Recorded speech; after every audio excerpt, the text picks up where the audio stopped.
ஒவ்வொரு நாளும் ஒவ்வொரு களத்திலையும் நாங்கள் போராடிக்கிட்டு இருக்கிறோம். கோயம்புத்தூரில் குப்பை கிடங்குக்கு எதிராக டன் கணக்கில் நடக்கும் அநீதிக்கு எதிராக தமிழக வெற்றிக் கழகம் போராடியது. தேனியில் எங்கள் மாவட்ட செயலாளர் லிஃப்ட் பாண்டி தலைமையில் முல்லை பெரியாறு விஷயத்தில் களத்தில் இறங்கி போராடியது. இன்னைக்கு நாம் இதை பேசிகிட்டு இருக்கிறோம். நேற்றுக்கு கிருஷ்ணகிரியில் பெண்களுக்கு எதிராக தொடர்ச்சியாக நடக்கக்கூடிய பாலியல் வன்முறைக்கு எதிராக சட்ட ஒழுங்கு பிரச்சனைக்கு எதிராக களத்தில் இறங்கி போராடினோம்.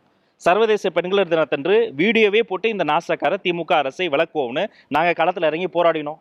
அண்ணா பல்கலை சம்பவத்துக்கு அப்புறமா வெளியில் வர பெண்கள் அச்சப்பட்டாங்க.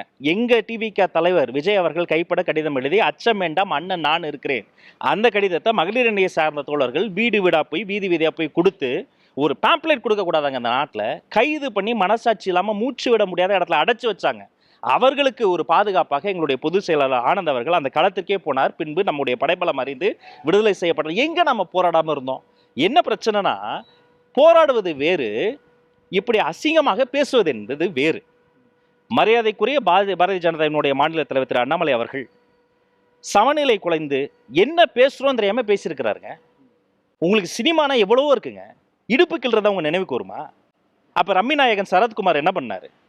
கலா மாஸ்டர் எங்கிருந்து வந்தாங்க? பிரச்சாரத்துக்கு வேன்ல ஏற்றி அவங்க கூட சேர்ந்து நடனம் பண்ணீங்களா இல்லையா? நனி நாகரத்தையோட பேசணும். பேசும்போது ஒவ்வொரு வார்த்தையும் கவனமாக இருக்க வேண்டும். இவங்க ரெண்டு பேரும் அடிச்சுக்கிற மாதிரி அடிச்சுப்பாங்களாம். அதை நாங்கள் நம்பணுமா? மக்கள் நம்பணுமா? What bro, it's very wrong bro.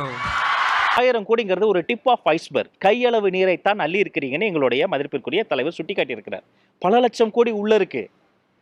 நீங்க டெல்லி எடுத்துக்கங்க. டெல்லியில சற்றொப்ப 600 கோடி மதுபான ஊழலின் போது முதலமைச்சர் கெஜ்ரிவாலை கைது பண்ணீங்க. கேசிஆர் கவிதாவை கைது பண்ணீங்க. சத்தீஸ்கர்ல இதே நடந்தது. சேம் சினாரியோ தமிழ்நாட்டில் கைது பண்ண வேண்டிய பாஜக போராட்டம் பண்றீங்க.